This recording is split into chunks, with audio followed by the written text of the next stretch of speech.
네, 국회 외교통일위원회는 오늘 조태열 외교부 장관 후보자 인사청문회를 열고 도덕성과 자질 검증을 하고 있습니다. 청문회에서는 조 후보자가 박근혜 정부 시기에 일제강제징용 피해 보상과 관련한 제3구심 판결을 지연시켰다는 이른바 재판거래 사건에 연루됐다는 의혹이 제기됐습니다. 총선이 100일도 남지 않은 만큼 정치권의 총선 움직임도 빨라지고 있는데요. 자세한 소식 취재기자 연결해 알아보겠습니다. 강민지 기자. 네, 국회 중앙홀입니다. 먼저 외교부 장관 후보자 청문회 소식부터 전해주시죠. 네, 조태일 후보자는 모두 발언에서 한미일 협력을 속도감 있게 추진하고 한일 관계 개선 흐름을 꾸준히 이어나가겠다고 밝혔습니다. 하지만 조 후보자가 일제강제징용 피해자 소송과 관련한 재판 거래에 연루됐다는 의혹이 집중 거론됐는데요. 야당은 재판을 고의 지연시켜 가해자인 일본 기업을 보호하기 위한 사법농단이었다며 피해자들에 대한 사과와 후보직 사퇴를 촉구했습니다. 하지만 조 후보자는 피해자 인권과 한일 간 외교적 문제를 적극 대처해야 한다는 사명감에서 행동한 것이었다며 이 문제를 사법농단으로 정의한 것에 동의할 수 없다고 반박했는데요. 국민의힘도 당시 외교부가 적법한 절차를 따른 것이었다며 힘을 실었습니다. 이 밖에 정부가 추진하고 있는 일제강제징용 제3자 변제 해법과 윤석열 대통령 순방 외교 문제 등에 대한 질의도 이어졌습니다. 네, 강민지 기자. 오전에 있었던 국회 행정안전위원회에서 윤익은 경찰청장으로부터 더불어민주당 이재명 대표 피습 사건과 관련한 현안 보고가 있었다고요? 네, 윤익은 청장은 지난 2일 발생한 이재명 대표 피습 사건에 대한 브리핑과 수사 진행 상황 등을 보고했는데요. 수사 결과를 이르면 이틀 후 발표하고 피의자에 대한 신상과 관련해선 신상공개위원회를 내일 개최할 예정이라고 밝혔습니다. 피의자 당적과 관련해선 관련법에 의해 마음대로 공개할 수 없다고 답했습니다. 한편 여야는 당시 경찰의 미흡한 대처를 질타하고 확실한 수사와 후속 대비책도 촉구했습니다. 다른 상임위들도 잇따라 열렸는데요. 과방위는 소위와 전체 회의를 열어 윤석열 정부 국정과제인 우주항공청 설치법을 여야 합의로 통과시켰습니다.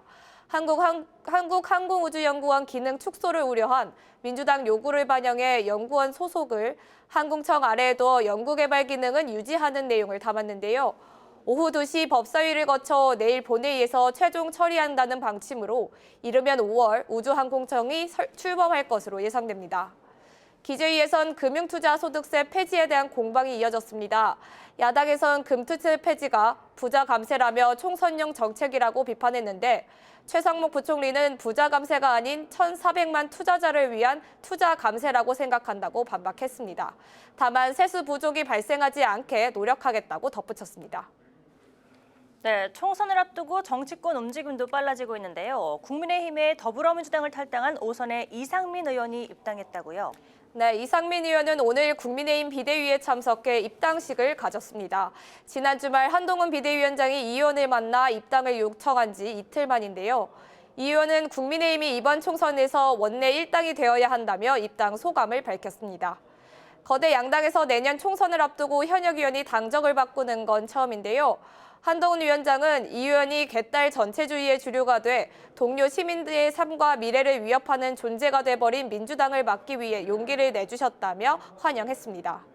한 비대위원장은 취임 후 첫 영입 인사로 교사 출신인 정성국 전 한국교원단체 총연합회장과 학교폭력 전문 변호사인 박상수 변호사 영입도 발표했습니다.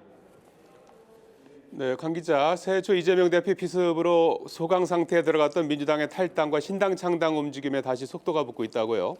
네, 이낙연 전 대표 어제 광주 5.18 민주묘지를 참배한 뒤 이번 주 후반엔 인사를 드리겠다며 탈당을 예고했는데요.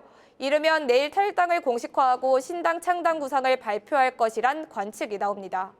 통합비대위 등 이재명 대표에게 혁신을 요구해온 비명계 모임 원칙과 상식 의원들의 결단도 임박했다는 전망이 나오는데요. 다만 소속 의원인 이원욱 의원은 현재 의견을 모으고 있다며 탈당도 선택지 중 하나라고 말을 아꼈습니다. 4월 총선이 2달여밖에 남지 않아 제3지대 빅텐트 구성에 속도를 내야 하는 만큼 신당들의 연대 움직임도 본격화될 것으로 보이는데요. 내일 양양자 대표의 출판 기념회에 이낙연 전 대표를 비롯해 이준석, 금태섭 대표 등 4명이 함께할 예정이어서 정치권의 시선이 쏠리고 있습니다. 한편 민주당에선 6호 인재로 누리호 개발 주역으로 알려진 황정아 한국천문연구원 책임연구원을 영입했습니다. 지금까지 국회에서 전해드렸습니다.